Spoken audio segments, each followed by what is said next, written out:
Rusia asegura que si las armamentistas occidentales producen en Ucrania y le dan ese poderío al ejército ucraniano, se convertirán en un objetivo militar ruso. ¿Cómo responderían los aliados occidentales ante esta situación? Las fuerzas militares rusas han disminuido un 20% desde el arranque de la invasión. Putin destinará presupuesto a las 4 regiones anexionadas ilegalmente en Ucrania: Gerson, Zaporilla, Lugansk y Donetsk. Japón y la Unión Europea van a cooperar para el desarrollo de semiconductores y la inteligencia artificial. Esto para quitarle poder económico y tecnológico al gigante asiático. ¿Qué pasó entre buques británicos y rusos en el Ártico? A continuación te lo contamos. Abróchense los cinturones porque en el video del día de hoy vamos a hablar a fondo de estas y de muchas noticias más que seguramente te mantendrán al filo de tu asiento. Aquí arrancamos y vámonos rápidamente hasta Kiev, esto en la capital ucraniana, para hablar en esta primera noticia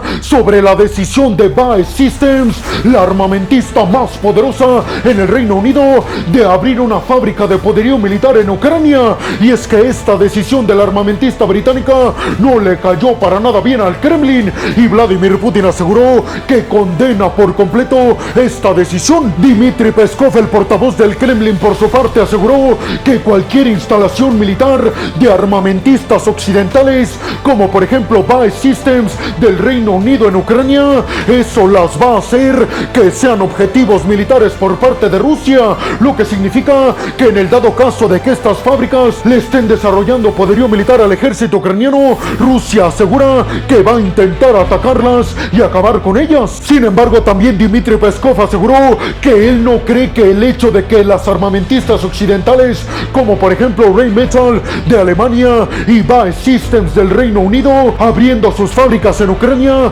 vayan a hacer la diferencia a favor de los ucranianos, asegurando Peskov que los rusos, a pesar de todas estas iniciativas de las armamentistas occidentales, iba a seguir ganando en contra de Ucrania. Hay que decir que BAE Systems, la armamentista más poderosa y grande del Reino Unido, ya ha abierto una fábrica de municiones en Ucrania, pero muy pequeña realmente. Sin embargo, a lo que se refieren todos ellos es al nuevo acuerdo que firmaron con Ucrania, donde van a abrir fábricas capaces de producir municiones de alta tecnología, pero además misiles de largo alcance Storm Shadow. Además, en estos momentos la fábrica de BAE Systems que está en Ucrania únicamente funciona para reparar los tanques Challenger 2 británicos que caen en combate, no realmente para apoyar al ejército ucraniano. BAE Systems aseguró que en el dado caso de que sí se concrete esta nueva fábrica de poderío militar en Ucrania, van a estar produciendo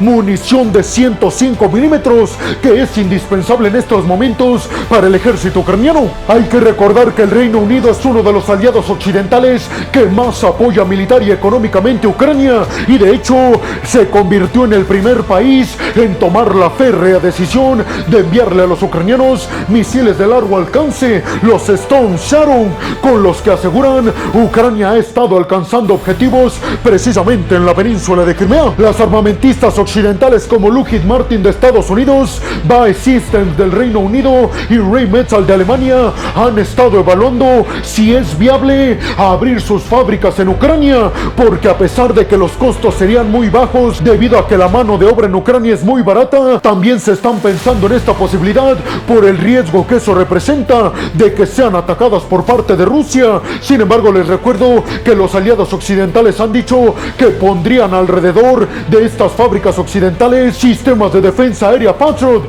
que estarían cuidándolas de ataques por parte de Rusia con misiles y con drones. Pero ¿ustedes qué piensan? ¿Creen realmente que las grandes armamentistas occidentales, Rheinmetall de Alemania, BAE Systems del Reino Unido y Lockheed Martin de Estados Unidos van a abrir fábricas para producir poderío militar y dárselo a los ucranianos ahí en corto? Y sobre todo les preguntaría, ¿creen que en el dado caso de que se concrete esto, Rusia se atrevería a atacarlas con poderío militar directo? ¿Creen que eso provocaría la elevación y un enfrentamiento directo entre Occidente y Rusia? Y vámonos rápidamente hasta la región del Ártico para hablar en esta segunda noticia de que según las Fuerzas Armadas de Noruega, Rusia ha disminuido 20% su presencia militar en toda la región del Ártico cerca de Noruega. Todo esto aseguran desde Noruega porque Rusia Rusia ha trasladado mucha de su fuerza militar que estaba en esta región hacia Ucrania para atender su invasión al territorio ucraniano. Noruega especificó que las fuerzas militares rusas, su presencia en la región del Ártico cerca de Noruega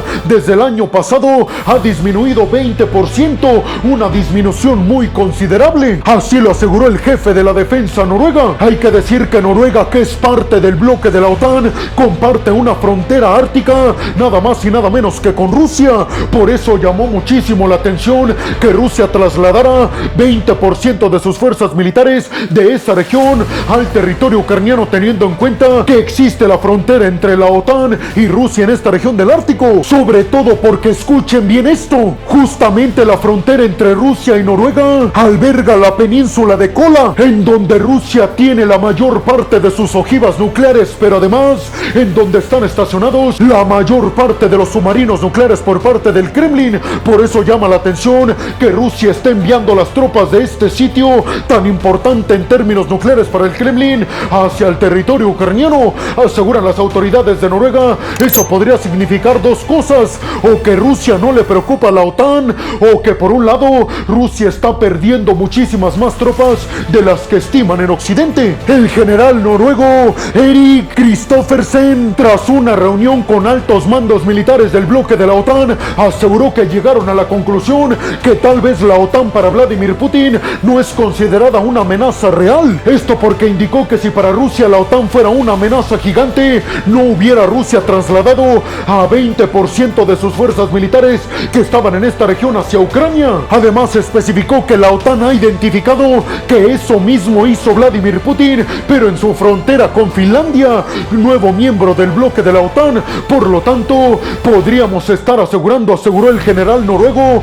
que para Rusia no somos una amenaza. A pesar de tantas hostilidades entre nosotros, no nos ven como un enemigo directo. Y aseguró el general noruego que Rusia tiene razón al pensar así, porque la OTAN no tiene la intención de atacar a Rusia bajo ninguna circunstancia, pero sí se defendería en el dado caso de que Rusia agreda a un país miembro del bloque de la OTAN. Rob Bauer, el almirante militar a cargo del bloque de la OTAN, aseguró que Rusia en el discurso asegura que va en contra de la OTAN, pero que ya en la práctica está haciendo todo lo contrario y está inclusive descuidando sus fronteras con la OTAN por estarse concentrando en Ucrania. ¿Ustedes qué piensan? ¿Creen que este sería un error estratégico militar por parte del Kremlin? Descuidar la base militar que es frontera con Noruega, que es parte a su vez del bloque de la OTAN y en donde Rusia alberga la mayor parte de sus ojivas nucleares y la mayor parte de sus submarinos nucleares. ¿Creen que eso es un grave error al estar enviando tantos militares al territorio ucraniano?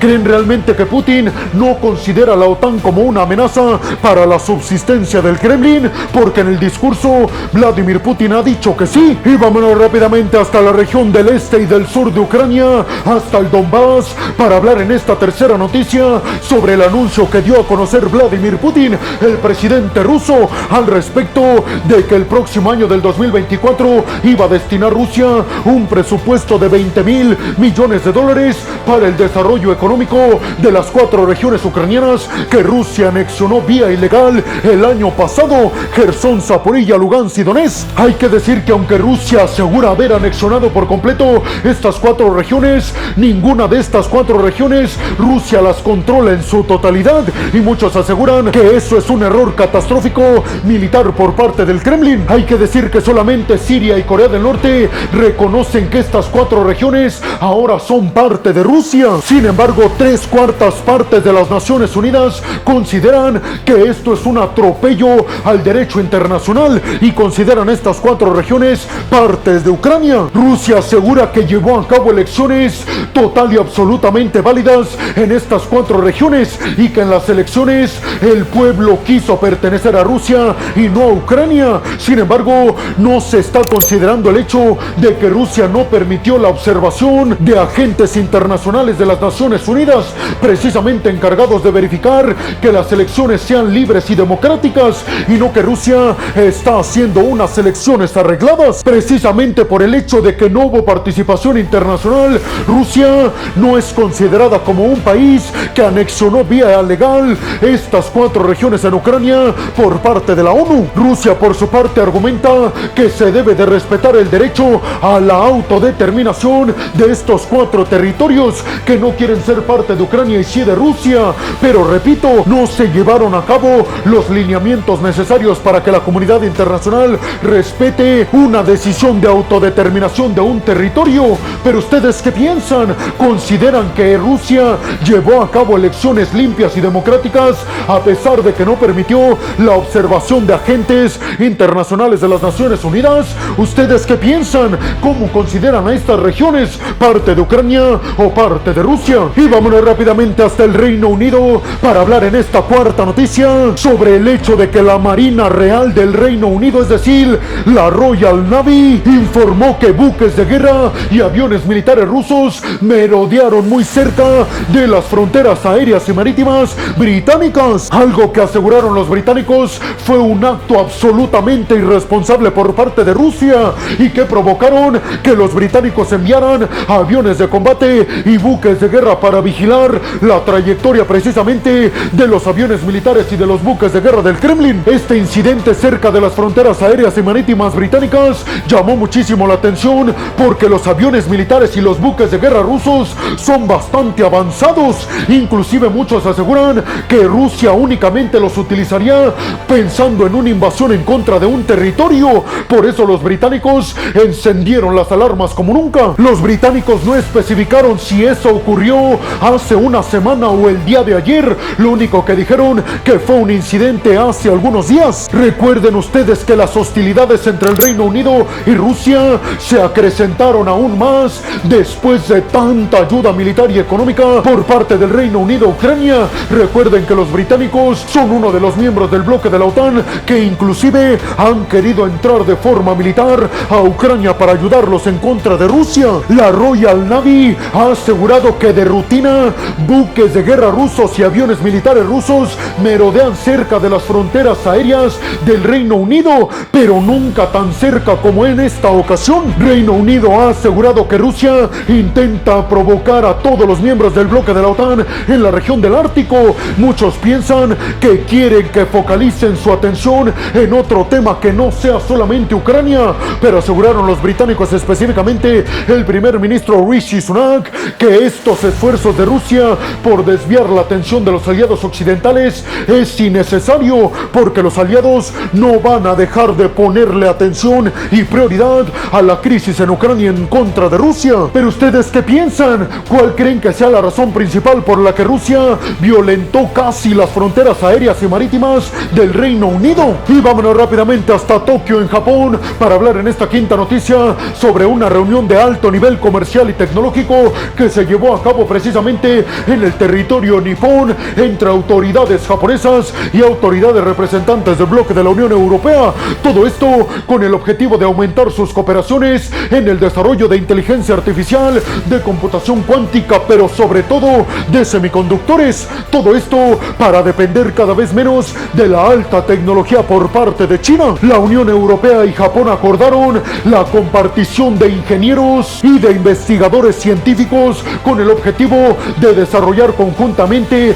industrias de chips y de semiconductores mucho más competentes. Además, el bloque de la Unión Europea le va a dar ciertos subsidios económicos a empresas tecnológicas japonesas que quieran invertir en una fábrica de semiconductores en el bloque de la Unión Europea. Pero también Japón ha ofrecido subsidios económicos a sus propias empresas tecnológicas y empresas tecnológicas de todo el mundo que quieran invertir en Japón para desarrollar cuestiones de computación cuántica, inteligencia artificial y semiconductores. Créanme que esta cooperación más profunda en términos tecnológicos entre Japón y el bloque de la Unión Europea está apuntando a depender cada vez menos de la tecnología de Pekín. Sin embargo, en cuestiones de seguridad militar acordaron cooperar en cuestiones de ciberseguridad, pero también en la extensión de comunicaciones entre el territorio del bloque de la Unión Europea y Japón a través de cables submarinos. En estos momentos aparentemente no se llevó a cabo ninguna firma de un acuerdo, pero acordaron que en el próximo año,